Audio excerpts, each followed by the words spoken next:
Fantasy Focus Football is presented by Geico. Switch to Geico and see all the ways that you could save. Happy Friday. It is November 4th. Field, Mike, Stephania, the usual Friday crew. It's been a bit of an adjusted crew over these past couple of Fridays, but good to see both of you this morning. Yeah.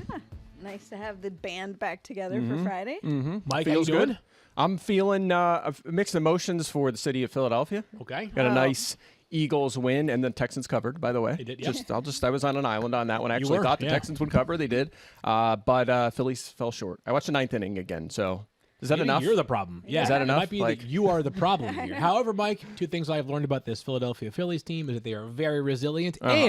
In baseball, weird things can happen. We'll see what happens in Game 6 and 7, both being played in Houston. We're going to preview every single game here for Week 9. One of 2 weeks this year in which we only have a total of 13 games. One was played last night, so we've only got 12 more to preview. But let's review last night's game. As Mike mentioned, the Philadelphia Eagles do win. 29-17 was the final over the Houston Texans, a game that was actually tied at halftime. The Texans frisky out of the gates. I'll be honest with you, though, guys, from a fantasy perspective, nothing was surprising to me from this game. No. The Eagles that we counted on, pretty good, Mike. The one Texan we counted on, really good. Stefan, you may have heard of Damian Pierce once or twice, right? I tried to tell you people before the season, but no, it's fun to watch him. I mean, he's it's awesome. just fun to watch, you know, even better if it's on playing for your fantasy team. And you'd think on a night in which, if I were the Eagles, my game plan would be to let somebody not named Damian Pierce beat me. They still did not have great success slowing him down. He had 139 rushing yards, 0 catches, which was kind of a bummer, and obviously did not find the end zone last night. 13.9 fantasy points, so nothing to be upset about. Mike, anything else to report here? I was going to say it was his lowest fantasy point total since week 2, so maybe they did a little bit kind of contain him. But I think my biggest takeaway, you're right, there was nothing really shocking, right? It was a down game for Devontae Smith. You know, he's been boom bust. Right? Yeah, he's been boom bust. My big takeaway was them red uniforms with the red helmets. Pretty sweet. Like them. Pretty like sweet. them. So They're just sharp. for those that maybe didn't watch the game because they were watching baseball or for other reasons, Jalen Hurts, 20 fantasy points. Miles Sanders found the end zone. We told you a big day was in store. He had over 15 fantasy points. A.J. Brown also found the end zone, nearly 16 fantasy points. Dallas Goedert looked tremendous last night. 8 catches, 100 yards, and a touchdown. He's right there in that tier, just below the Travis Kelce's and Mark Andrews of the world. And then Damian Pierce, 13.9 fantasy points, all via the ground. By the way, Miles Sanders, 6 touchdowns. That matches his career high. Wow. He's delivered in that department. That's actually the one that I was thinking about last night as the one sort of curiosity is that Miles Sanders, who told people not to draft him on their fantasy teams this year, actually has been a pretty consistent fantasy producer. Bait and switch this right season. there. I think it was switch. Yeah, he that was was all trying to tell you guys, don't draft me because I want to get me in like the 5th round this year. I thought it was passive aggressive. Like, fine, you want to complain about the last couple of years? Don't draft me. You'll see what happens. All right, and he's rewarded people who did take a chance. So no major injuries to report from this game. So again, fairly chalky. 29-17. Eagles improved to 8-0, first time in franchise history. Let's get into our game previews, and here's how it works. Every Friday, we give you the players that are lineup locks. We give you the injury information from Stefania, and then we dive into a couple of question marks for the game. We begin in Atlanta. Chargers, Falcons. Chargers traveling across the country coming out of their bye as far as lineup locks are concerned. And I'll always mention the players that are lineup locks, even if there is an injury. We'll discuss that in just a second. Lineup locks if they play: Justin Herbert, Austin Eckler, Keenan Allen, and Kyle Pitts, somewhat begrudgingly, but still, there are only so many tight ends that you can trust. 6 teams on a bye, right?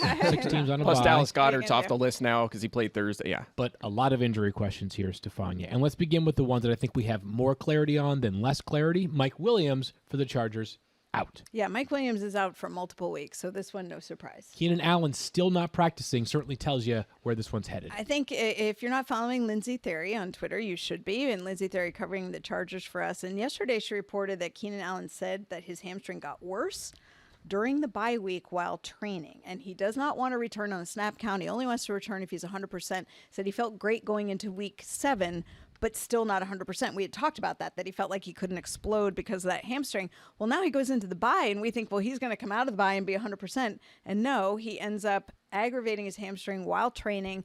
Now there's a really big question mark about when Keenan Allen will return.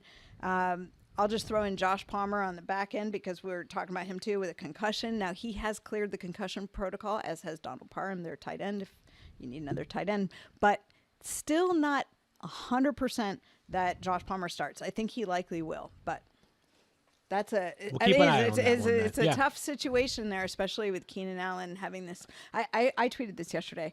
The NFL injury data tells us that every club in the league will have 2 or 3 players who have a hamstring injury at the start of the season, preseason to start of the season, that will linger throughout the year. And it will be the holy grail of injury management if we figure out how to manage these better. But Keenan Allen has already had not 1 but 2 setbacks with this injury. We'll discuss the wide receivers in just a second. A couple of more injury notes, though, Stephania. Cordarrelle Patterson back at practice this week. Unclear, or is it clear whether he'll play this Sunday? Unclear. I've been exchanging messages with Michael Rothstein, who covers the team for us, and he said they'll have a better idea at practice today, but there's certainly a possibility that he plays. This is the knee that he had an injury on, went on IR, and is now in that activation window. Last one, because everybody got the notification last night that Chargers running back Austin Eckler had been downgraded to questionable because he popped up on the injury report.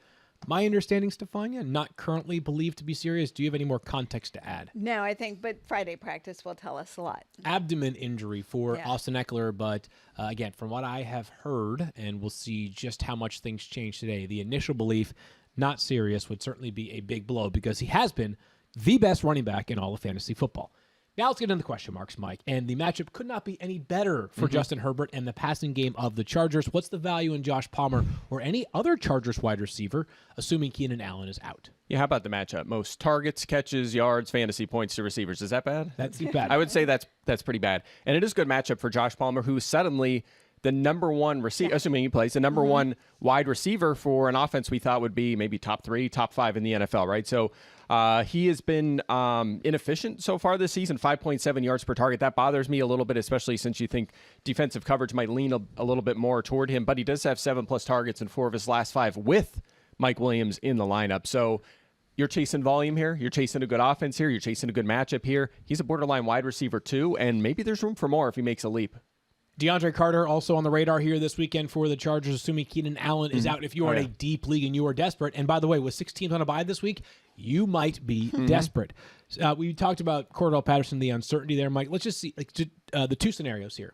If Patterson and Tyler Algier play, does that kind of nuke the value of both of them? Because you suspect Patterson won't be 100%, but he's going to chip away enough at Algier, who up until last week was a 0 in the passing game as well. Yeah, plus Caleb Huntley has run the ball pretty well, maybe better than Algier, right? He's been efficient. They continue to mix him in, so this could be 3 running backs, and maybe Avery Williams gets 2 targets. Like they have a whole bunch of guys that they could try to work into this backfield. I would try to avoid if Patterson and all of these guys, if he's active. If he's out, you can lean more toward Algier, coming off a career-high 17 touches.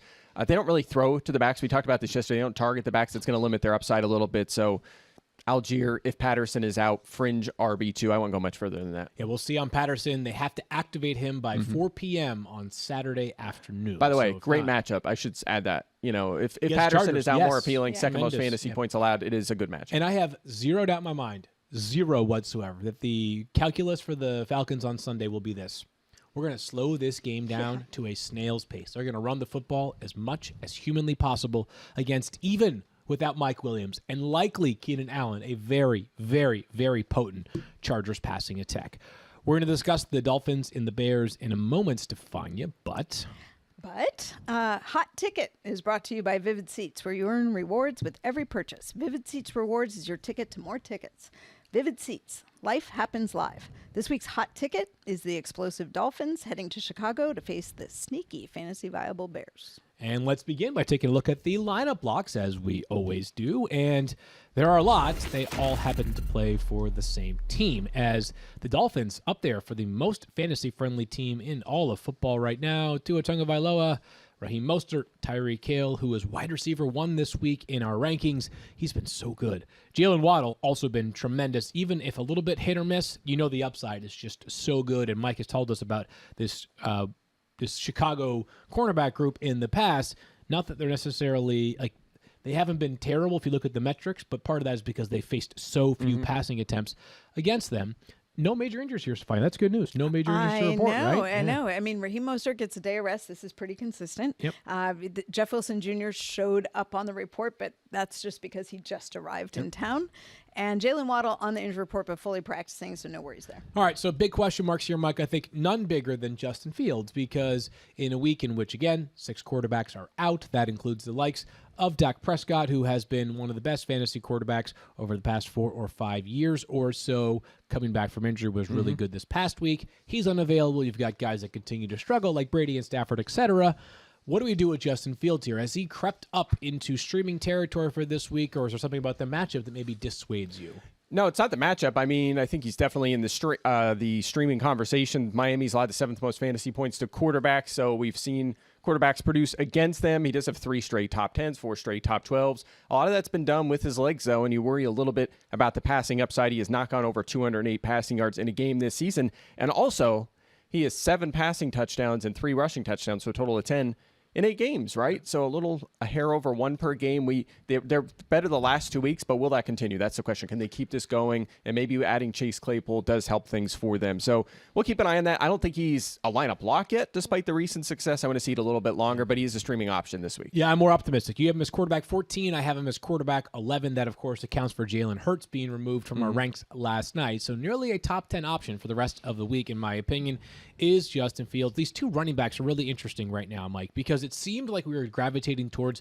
maybe a 50-50 split, and Khalil Herbert has been really good when given opportunities. But last week, it was the David Montgomery show. Do you forecast to be the way things will be going forward? I think maybe 60-40 is probably the way they're leaning. Yeah. Montgomery just continues to be the lead guy, and he has 15-plus touches in 4 straight games. So he's still secure as a starter.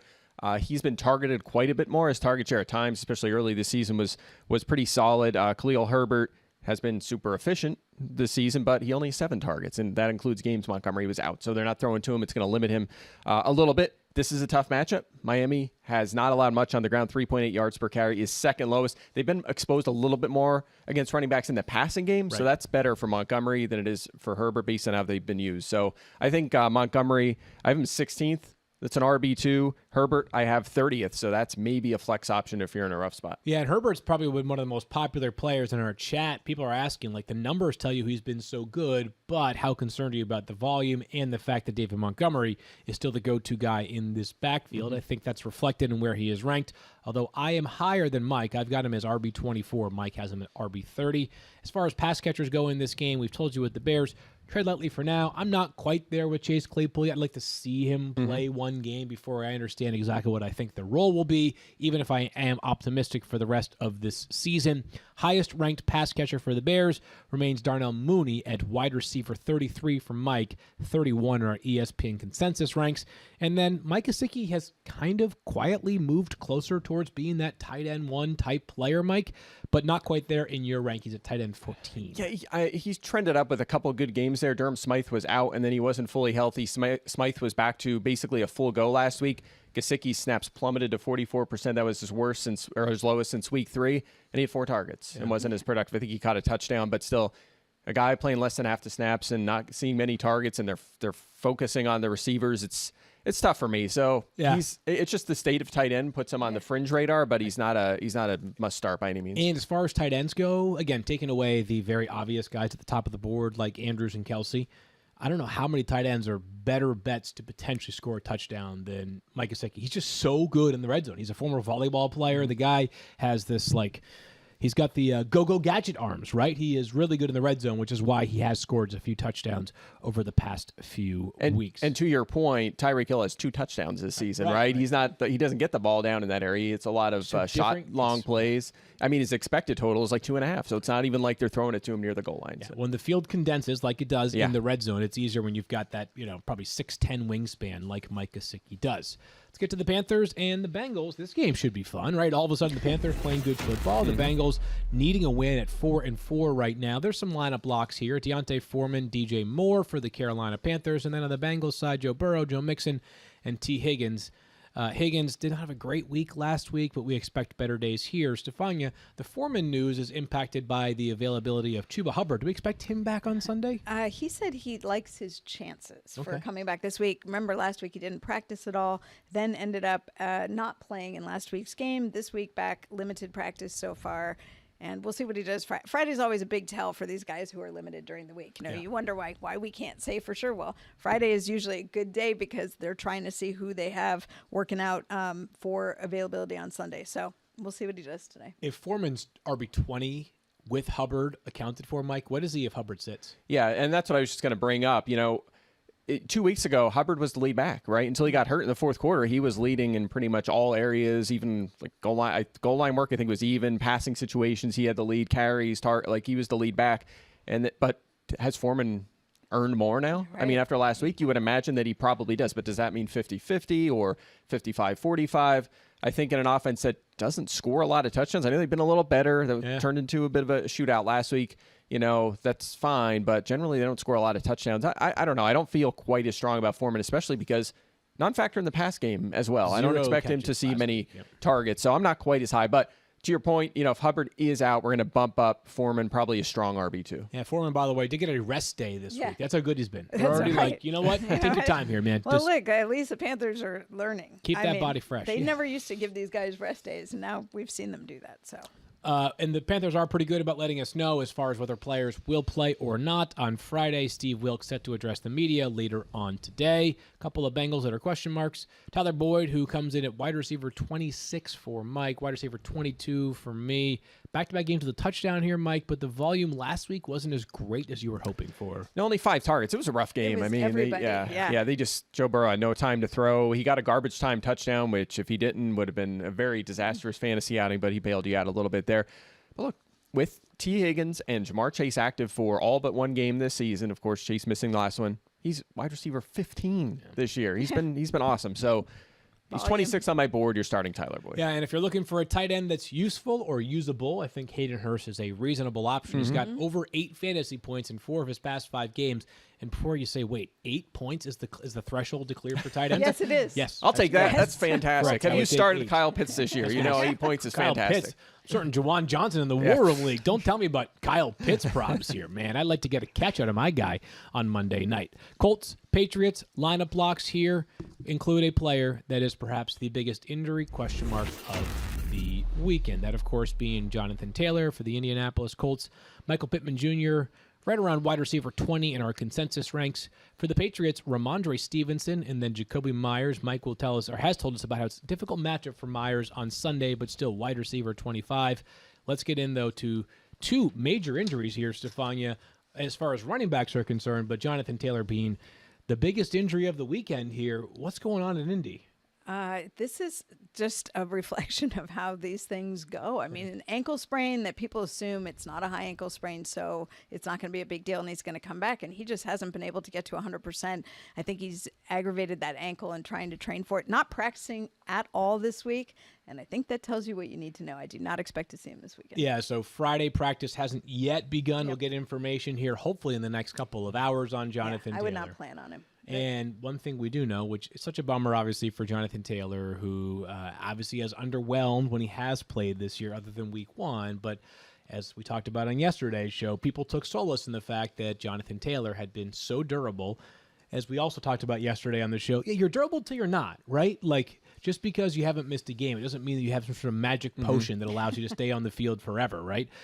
Let's begin. Especially when the nature of your injury is something like, and I do want to point this out because it is different, right? He had people fall on his ankle, and that is exactly why he got hurt. It's not like he pulled something because he hadn't been training or conditioning well enough. This is part of football. It's a collision sport. These things are going to happen. He gets hit more than any other player in the league, right? I mean, maybe him and Derrick Henry because they his durability's been. Derrick Henry, he hits the other people. That's true. He's like the Walter White gif. Like I'm the one who knocks. Yeah, like he's true. So maybe Jonathan Taylor does lead the league in terms of hits. Making his durability thus far pretty remarkable. But this is just, unfortunately for him, this is the year that it hasn't come to fruition. Before I ask Mike about Deion Jackson, Stephania, we have not seen Damien Harris this week for the Patriots. Illness is keeping him out of practice so far this week. So we shall see Friday another big day for Patriots. And we already have Ramondre Stevenson as a lineup block. If Damian Harris is out again, it only fortifies that this is the Ramondre Stevenson show. He has been unbelievable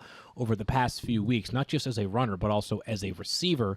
Mike, let's talk about Deion Jackson, though, because if he plays in place of Jonathan Taylor, he has shown he can be a very capable fill-in. He did. Week 6, he was the number 1 scoring fantasy running back. Now, he did have 10 catches in that game, and we don't expect him to come close to that now with Sam Ehlinger in there and, of course, Matt Ryan out of the lineup. But he did have 22 touches in that game. And the week before, he actually had 17 touches against Denver and put up 91 yards. It's a really good defense. So, and by the way, passes the eye test, too. Just watching it, 220 pounds, running between the he looks great. So I think he will get a pretty high chunk of the usage, maybe 70% of the snaps. You're going to see a little Phillip Lindsay mixed in. Maybe Zach Moss. I would assume Phillip Lindsay's called up from the practice squad. Zach Moss is on the roster as well, but that's it. They traded away Nyheim Hines, so it should be Jackson. Would you play Damian Harris if he returns to practice today? Because, again, even though he's been on the field these past couple weeks, Ramondre's just been so good. It's becoming as I said, the Ramondre show. Yeah, and I have him 26 because, again, six teams on a bye this week. But and he does have 17 touchdowns in his last 16 games. He's always going to be a candidate for that. So I would rather not, but especially in non-PPR, he might be one of your better options. Yeah, I wonder, like, if he returned to practice today and was a full participant, was off the injury report, I might feel different. But if he returns today and he's still limited, it's like maybe they do curtail his snaps a little bit on Sunday, and with the way Ramondre's been playing, would not be the worst strategy. Let's get to the Bills and the Jets. This game being played down at East Rutherford, New Jersey. Lineup blocks are very Buffalo heavy. Josh Allen, you're going to play him. Devin Singletary, you're going to play him. Stephon Diggs, you are also going to play him. He has been very, very good. No injuries. No Jets yet. Especially with no more Breece Hall for the rest of the season, Stephania, and it sounds like Corey Davis could be out again on Sunday. Not practicing at all. Not expecting to see him. So the Jets' wide receiver room, which hasn't been particularly busy for fantasy recently, other than Garrett Wilson's nice day last Sunday, perhaps will once again not be that busy. But Mike, let's discuss a few old and new faces in Buffalo.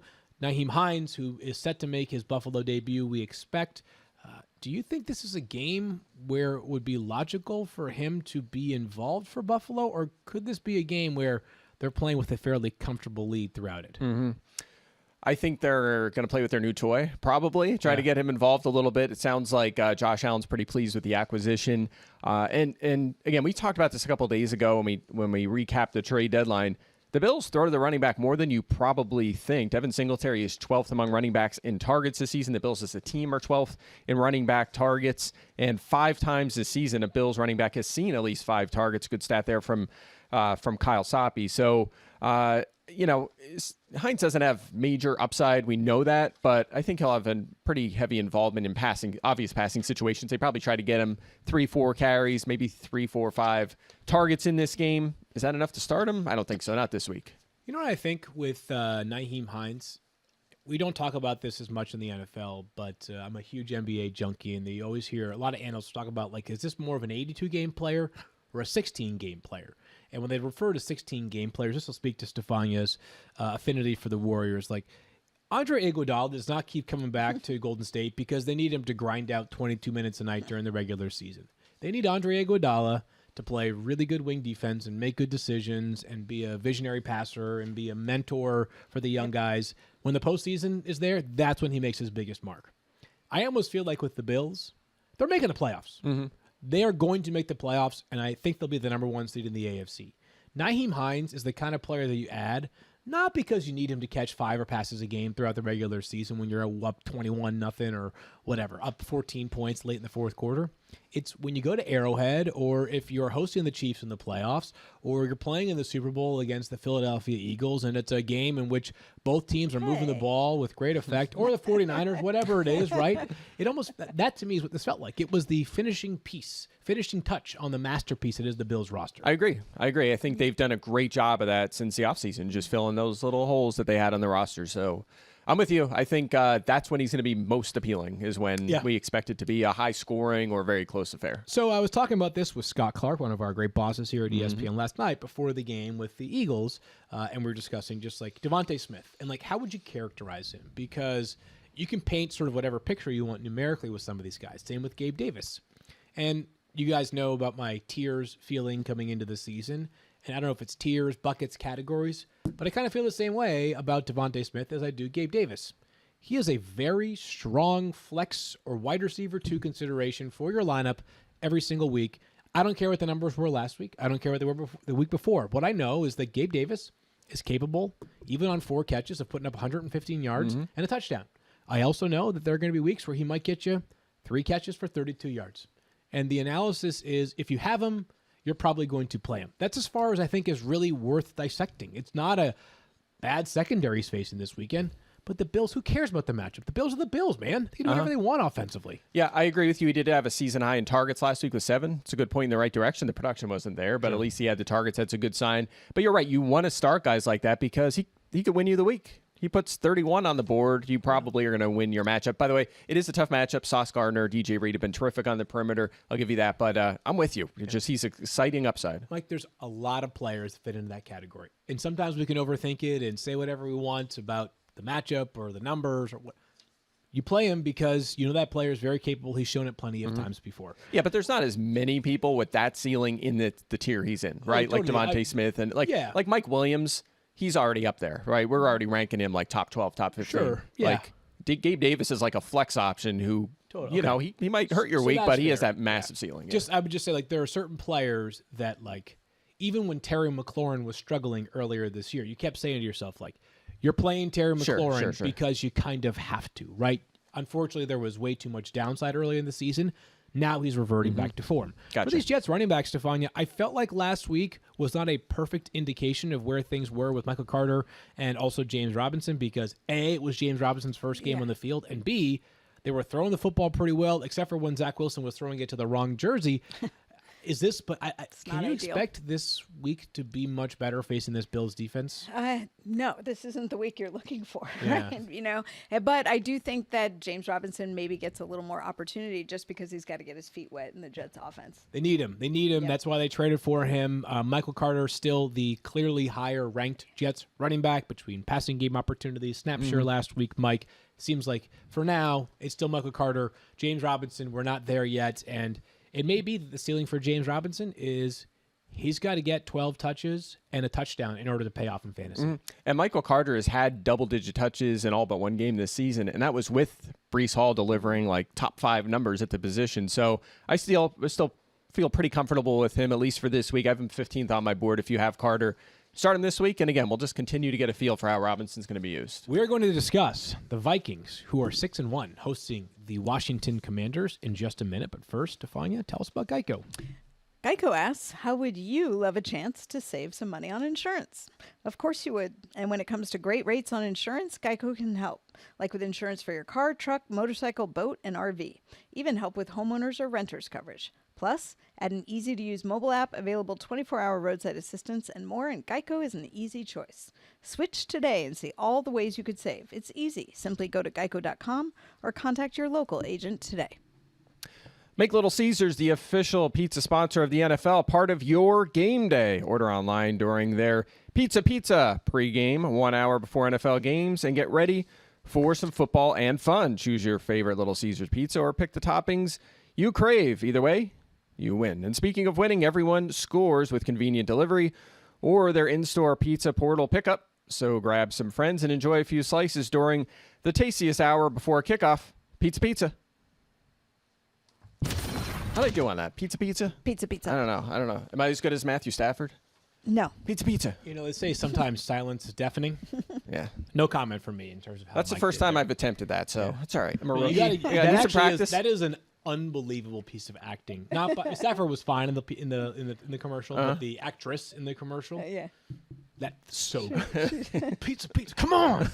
Mean it. She actually is really fun following Instagram, by the way. Oh, really? Yeah. Oh. Gwendolyn, I can't remember, but she does all these 80s interpretations of like 80s movies and 80s dances. She's hilarious. Awesome. The thing about sorry to get off course here, but the thing it's about commercial actors is that, you know, I don't know what level of like prominence or fame they have already reached. And there are people who, like, before you knew them on TV or movies, were commercial actors and they were hilarious. And for all we know, like, by the way, like, isn't Jake from State Farm like a jillionaire?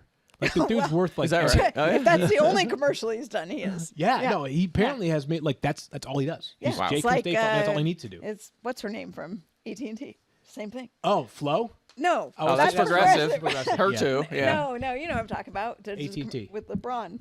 Yeah. Oh, yes, with LeBron. Yeah, I can't think of her name, but you don't need to know it because she. We just got all kinds of new sponsors. I know. Yeah. All right, let's move to the Vikings I'm and available Commanders. for commercials.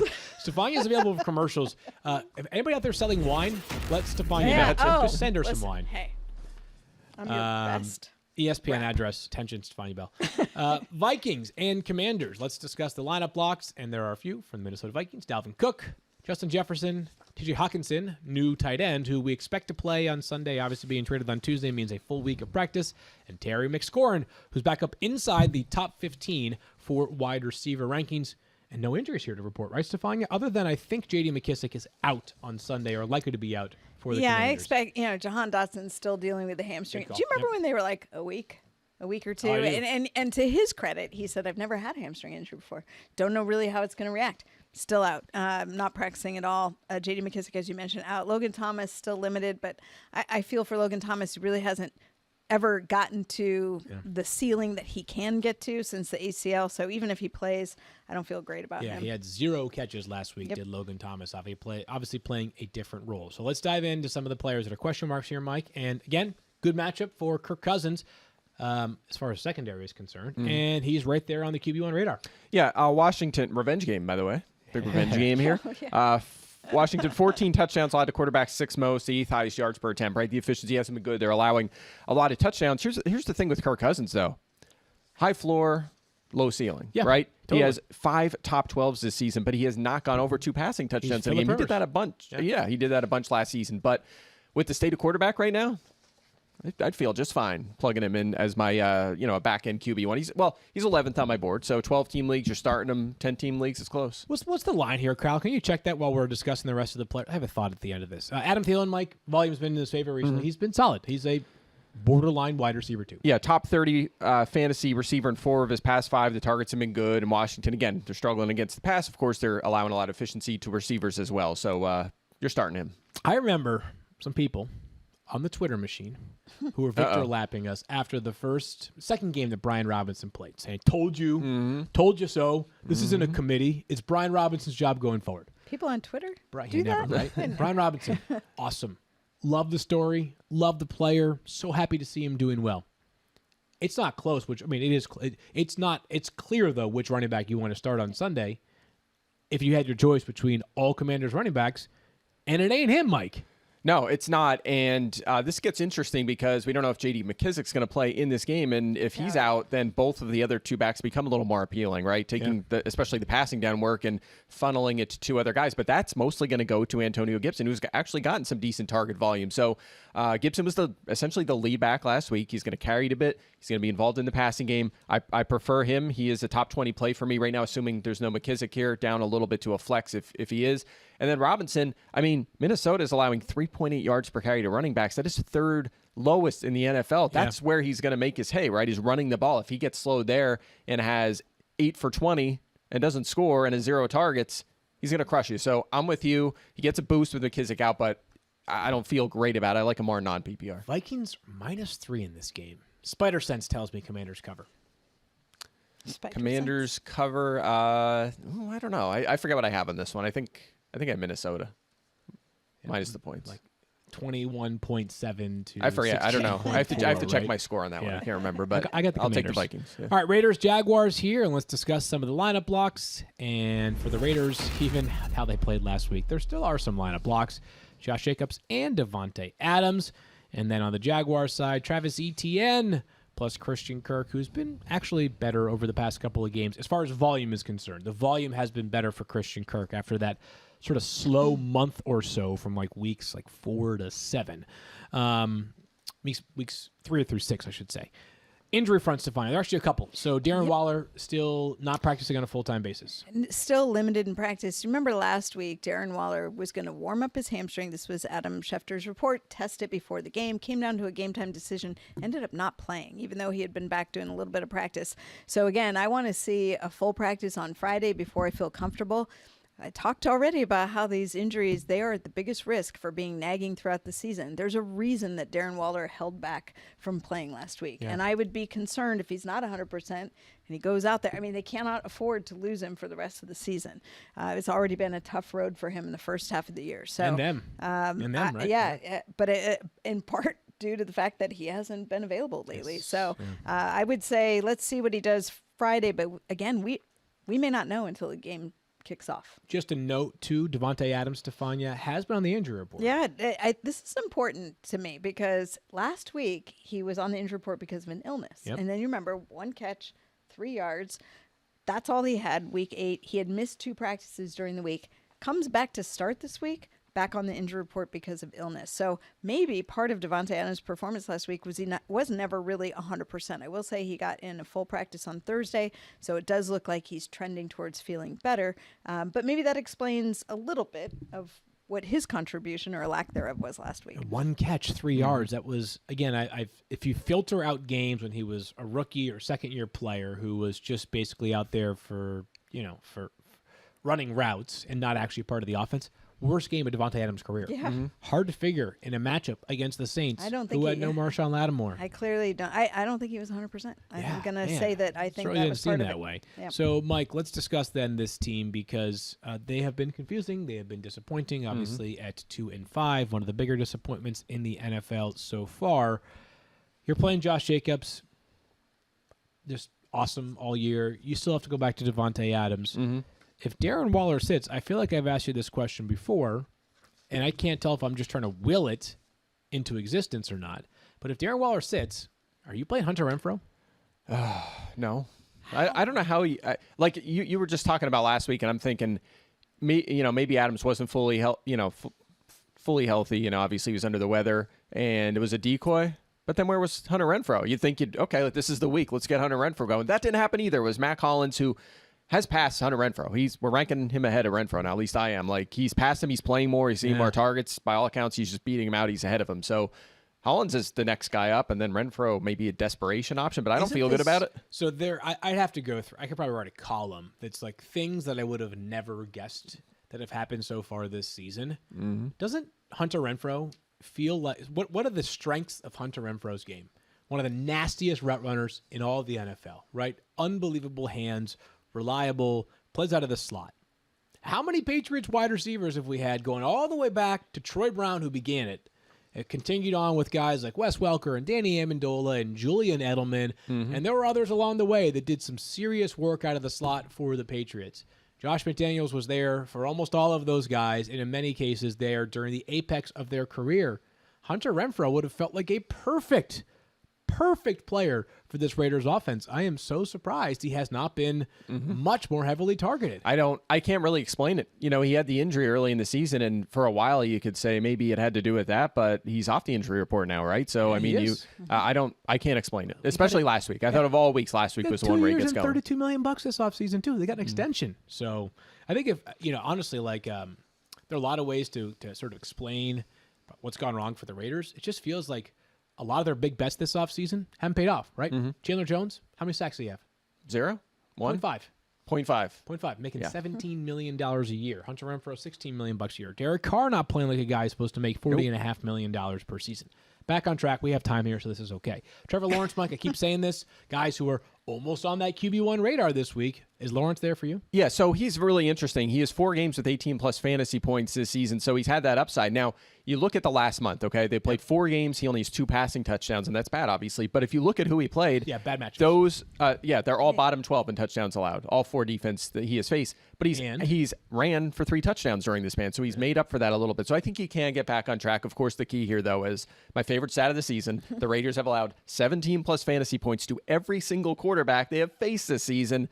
I think Trevor Lawrence joins that conversation this week. And I believe was last week the first week that they did not allow a top 8 quarterback? Yeah, it was. And Dalton they still was allowed really 17. close. They He still was allowed like 17 quarterback fantasy 11, points. right? Yeah. So I think it was even a little lower. It was just a high-scoring week, but still 17 fantasy points in that game. So and most fantasy points allowed to quarterbacks. That much is for sure. Evan Ingram also on that tight end one radar. He has been, solid so far this season. He has been a tight end that is involved in the passing game, and as we've seen, he's made some nifty catches. Good in the red zone. Had that touchdown this past week against the Broncos in Jacksonville. I've got him as tight end 9.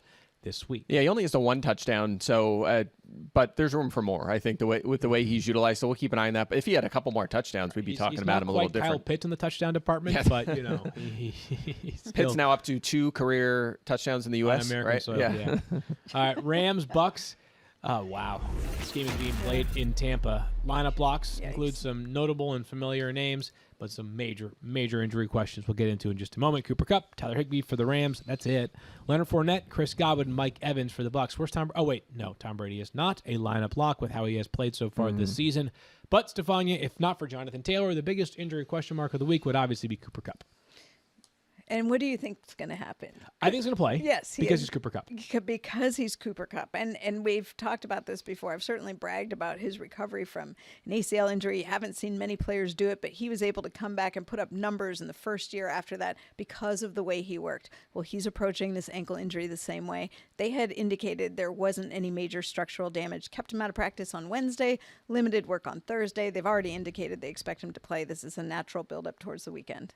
Do we think Kyron Williams will be available on Sunday for the Rams, Stephania? Yeah, I don't know. I mean, their whole running back situation is going to be really interesting because we're talking about Cam Akers maybe being present as well. So I don't know what they're going to do with Kyron Williams yet. They haven't really leaked that. I think where I've landed with the Rams running backs is that there are basically 2 outcomes for the rest of the season. One is that Kyron Williams is as good as they hoped for in the preseason, and that he just takes this thing by the neck and has a stranglehold on it, and he is a RB2 the rest of the way once he gets up to speed. Maybe that takes him a game or 2. That's going to be best case scenario for all of us just to have clarity, right? Didn't he have one play? Open special hiccup. teams. Yeah. So it's not like we've really seen it because poor guy got hurt. Yeah. Play out. Other door is that no Rams running back is startable for the rest of the season, and that seems like the more likely door that we're going feels more through. likely.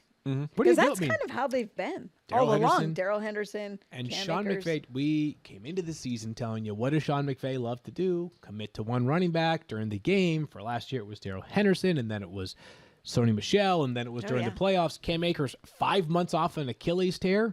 He was the guy. This year, Sean McVay, and he talks about this recently, like his approach has kind of changed. He's embracing the multi-back approach, and for fantasy football purposes, that's not helpful. I think he's embracing it because he has Out of necessity. Right. I was just going to say right. that. I don't Design. think it If feels very Cam- uncomfortable to him, but it's like he doesn't have like, okay, Cam Akers isn't doing this that we expected. Well, Daryl Henderson couldn't hold up to this kind of work. Well, we don't have Kyron Williams. So, what are you going to do? By the way, the lead back last week for a long time was Ronnie Rivers, and then they kind of turned back to Daryl Henderson. Ronnie Rivers was a practice squad activation. He's back on the practice squad. Now, they could activate him again, but they might not if Cam Akers is going to play. So keep that in mind. If you picked him up during the bye week and you thought, he was our lead back, I'll just throw Ronnie Rivers in my slot. I'm not so sure in my flex. I'm not so sure that he's going to be even activated for this game. Why do you, especially if Kyron Williams is back, you won't be. They have Malcolm Brown as well. So I would keep an eye on that. We'll find that out Saturday evening if Ronnie Rivers will be activated for that game. So let's have some fun here, like a little mini name game again, Mike. I've given you 3 quarterbacks, and Stephania, I want your thoughts here as well. 3 quarterbacks that we've talked about are like nearly on the QB1 radar for this week.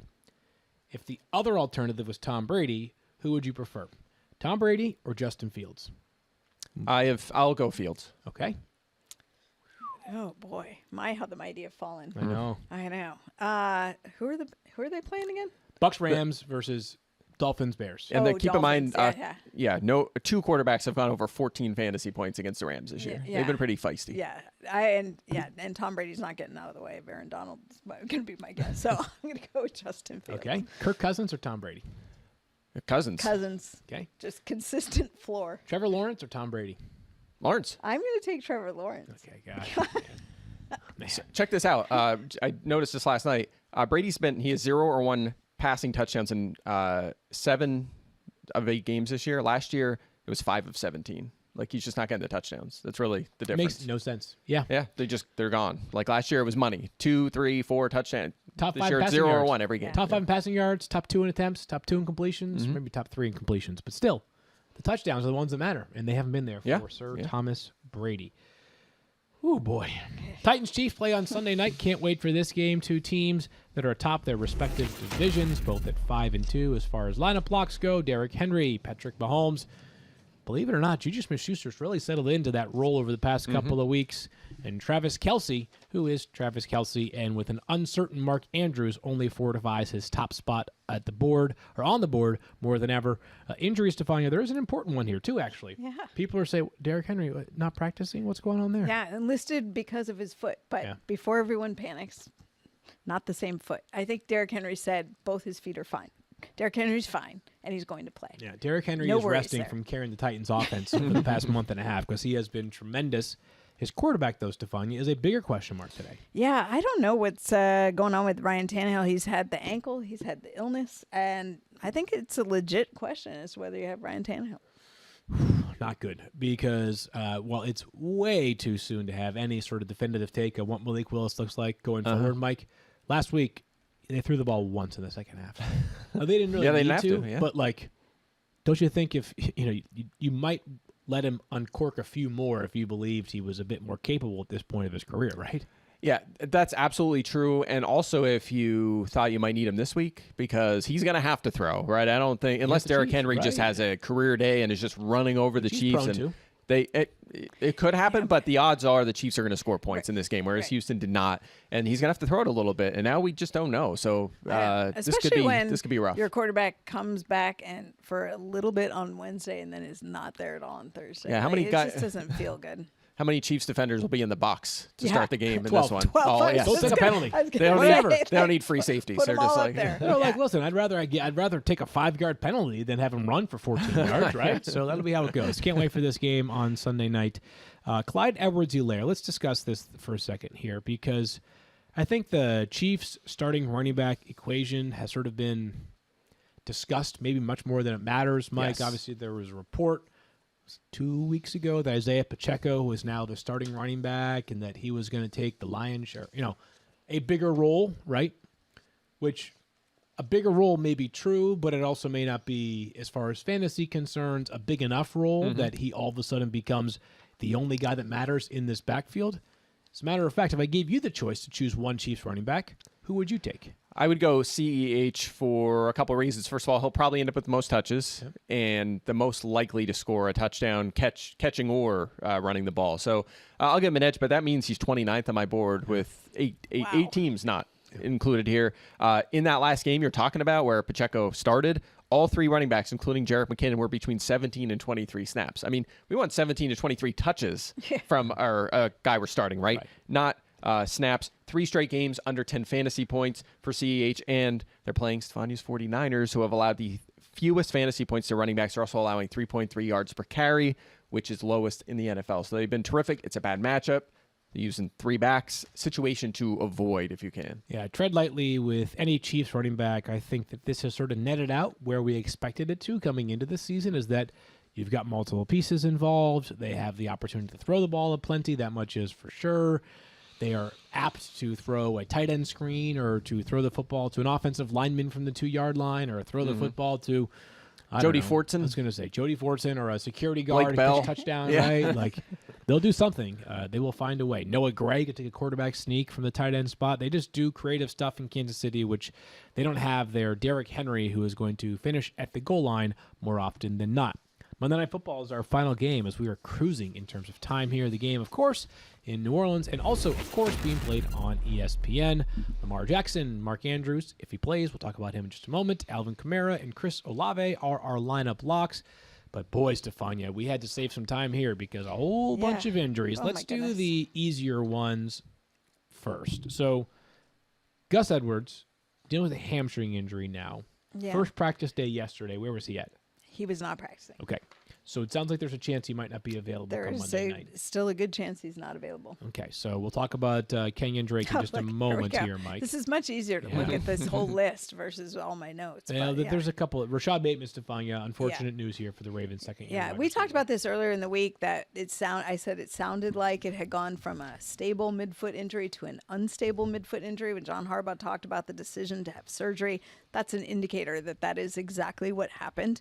It's typically a several-month recovery from this kind of thing, so I would not anticipate Bateman coming back. They didn't want to come out and say it, but he's essentially done for the season. Okay, so don't expect Bateman for the rest of the year. Mark Andrews, to find this is a major one, and especially because if you're going to pivot, there are very few options to pivot to on Monday night. Do we think he'll play?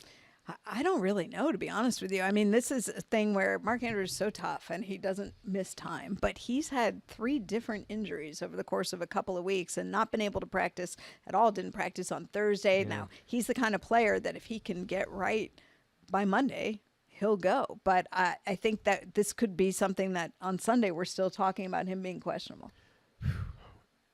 Tough. Mike, would you pivot on Sunday, or like how soon would you pivot if Mark Andrews is your starting tight end? I think that, assuming we don't have clarity, I think you have options here, right? So first of all, Isaiah Likely is your top option. Likely, right. Yeah, if you can get him, which I have a lot of Andrews this year. I got Likely in a few leagues, so there I'm just waiting it out. You know, it doesn't matter. I can find out 90 minutes before the game, just plug in Likely if Andrews out. That's your number one plan. Right. Number 2 is you have some options from the Saints, too. They're playing the Saints, right? Taysom Hill and Juwan Johnson are out there in a lot of leagues. So just make sure you have one of those 2 guys on your bench and scoop one up. Juwan Johnson hasn't had much upside this year. He did score a couple touchdowns in a game in Week 7. Taysom Hill had 11 touches last week, right? They're utilizing him more with Andy Dalton in there. With Mark Ingram, he's out. He's going to play a little bit. So his touches have been better. The fantasy production hasn't been as good. But if he gets 11 touches and you get that in your tight end slot, you'll feel fine with that. So at least you have, they're not great options other than Likely, but at least you have somebody you can plug in there. All right, so let's dive into the wide receivers for the Saints, Stephania. Again, the easier part first. Jarvis Landry returned to practice yesterday, right?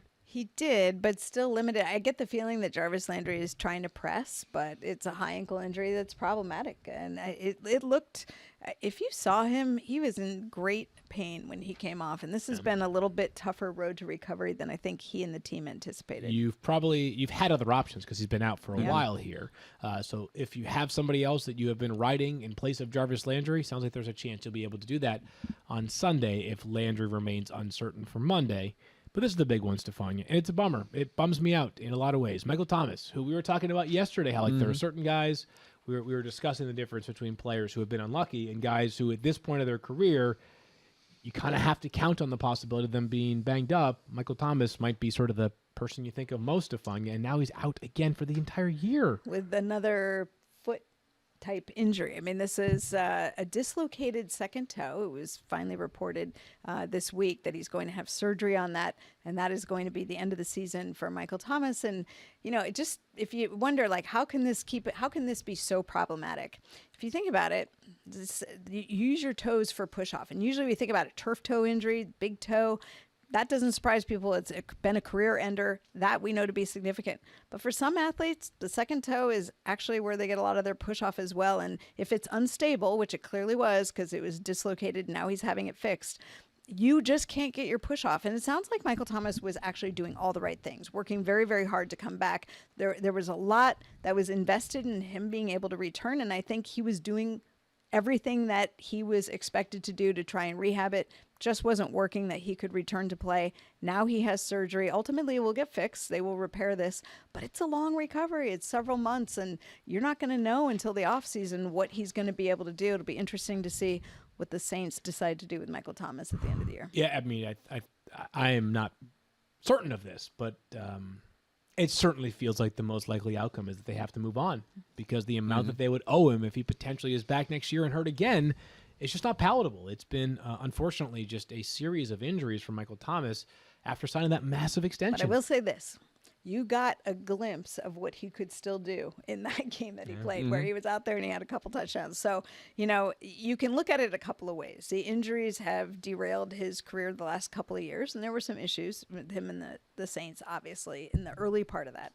This year, he's been a better teammate. He's been a better worker with the team. Everybody has had glowing reports, and you saw that he still got it, and he's had he's going to have fresh legs because he won't be beat up from playing football. Yeah. So he may get another opportunity, but I agree with you. I think it's likely that it won't be in New Orleans. Just bums you out. We were, on our group thread last night, we were talking about the value of Michael Thomas in Dynasty. Like, what do you do for a player who's going to be 30 soon if he isn't already, and multiple years of barely playing? What a bummer.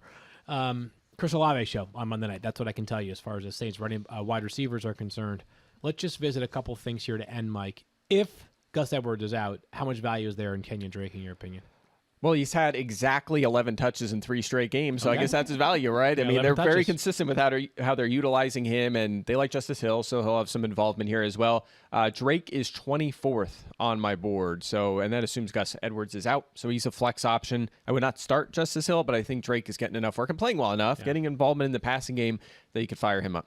If you're watching right now, my Kenyon Drake rank does not include having already removed Gus Edwards. So once Gus is out, Drake will go up. I still had Gus in there as we're a little bit earlier on in the practice week for the Ravens with a Monday night game. Last one here, Mike, is Devin Duvernay, who, with Bateman out for the rest of the season, you would think kind of has to be their wide receiver 1, right? I think so, but we just haven't seen him. Wide receiver 1. Yeah, right. They don't necessarily have one, right? Mark Andrews. I guess if Andrews is out, that probably helps him a little bit. But Isaiah Likely just stepped right into that role last week. He does have 3 top 30 finishes this week, so there's been some startability here for Devin Duvernay. But Duvernay, why do I keep doing that? Yeah. Last week, 64 yards and a touchdown on 6 touches in that game. So he's given you a flex-worthy floor. There's not a lot of ceiling there, and that's how you can view him in this game. Man, this is just such a bummer for the Ravens because I had high hopes for Rashad Bateman. I think they did too. They traded away Hollywood Brown. Just no fun. You could tell Lamar Jackson was like, that's my guy. He was definitely sad about that. They had big plans, and sometimes injuries just come along and derail it. So, by the way, guess who's back on Monday Night Football this week? Deshaun Jackson. Oh my gosh. Expected to make his debut for the Ravens, and of course it's Monday Night Football. Wow, how about that? Is he really? Yeah, the report is they're gonna activate him from the practice squad, and he'll make his debut in this game. So, right a 62-yard touchdown or something? Oh my God, totally would expect that. Yeah, he will totally have the big play touchdown, then he'll pull a hammy. Hold on. I know. I hope not. I'm going to read this. I might need to. Desperate times. You know what? Let me just read this question, Kyle, and you guys discuss it while I see if I can grab Deshaun Jackson in a league where I am so desperate. I don't know that he's going to play a lot, but I'm not saying start him, by the way. But you need situation you're swinging for the fences. All right, so the options here. Here's a trade. This comes from Alvin. It's a big trade. Alvin in the chat. Alvin's the man. Alvin Kamara and George Kittle in exchange for Kenneth Walker III and Amon-Ra St. Brown. Who is the second player of the first part? Alvin Kamara and George Kittle. It depends on. Yeah, I would do it. I think you're downgrading. You're downgrading at running back a little bit, but maybe not. That's not for sure. Walker's been awesome, but I would imagine that'll be downgrade because what Kamara does in the passing game. And then going from Kittle, who's been very inconsistent as a tight end, to Amon-Ra, who's a mid-range wide receiver 1. I'll take that all day. So. Yeah, you have to think about what your wide receiver and tight end situation is, but on the surface, I love that. By the way, just having a little exchange with Jamison Hensley, who covers the Ravens for us. He agrees that Isaiah Likely is biggest beneficiary with Rashad Bateman down, but also said that it's really hard to read on the Mark Andrews situation right now, but reminder that the Ravens have a bye after this week. So if he's struggling, that could certainly play into it. Just make sure you have a backup plan there. I don't like soapbox. We have a few minutes left here. I think NFL teams going into their bye it should always be Sunday into a bye the following Sunday. The Ravens get one less day in their bye than other teams do. Yeah. Also, I don't like when teams get they play Sunday, have a bye, and then go all the way until the following Monday. I don't like that either. I don't like that. Anyway, we need to get you on the committee. A complaint? Yeah. I've got another a complaint box. The NFL trade deadline should be later than it is. Oh, yeah, I agree with that. It should be like like 3 weeks from now. I know. Teams are like further Thanksgiving feels like a good don't time. you think? Wouldn't you like to have a little bit more information on whether your team is good or not? Especially this year, there are so many teams that also with injury situations. And you see that you're potentially going to the playoffs. That would be a great time to be able to pick somebody else. What if the Rams are 3-8 Yeah. in 3 weeks. And I'm just saying, as an example of a team that's season is not, or maybe what if the Colts are 3-7-1? Like they'd probably be like, well, we should be more aggressive moving off some pieces. I think if there was less parity that they would do that, but there's still a ton of parity anyway, right? Like even teams that can't, be sellers at the deadline still can turn things around, or vice versa. So I think that's the reason why. It's just not necessarily necessary in the NFL. Great stuff from both Mike and Stephania, as always. Check them on Fantasy Football Now. This Sunday morning, we'll get you ready. And a heads up, show begins on ESPN News. New York City Marathon. Good luck to all those out there that are running. My friend's daughter is running. One of my college roommates, her daughter is running New York City Marathon. Good luck. Hey, it's not how long it takes you, just whether you finish the race or not. Best of luck to her and everybody out there running. We'll see you probably around 11:30 on ESPN2, but ESPN News up until that point. Good luck. Get your lineup set. And Mike, say it. Go Phillies. Go Phillies. There you go. Comeback time. Let's go. 2 in a row. That was the kiss of death. We'll He talk to you admitted guys he's not a baseball late fan. Sunday night.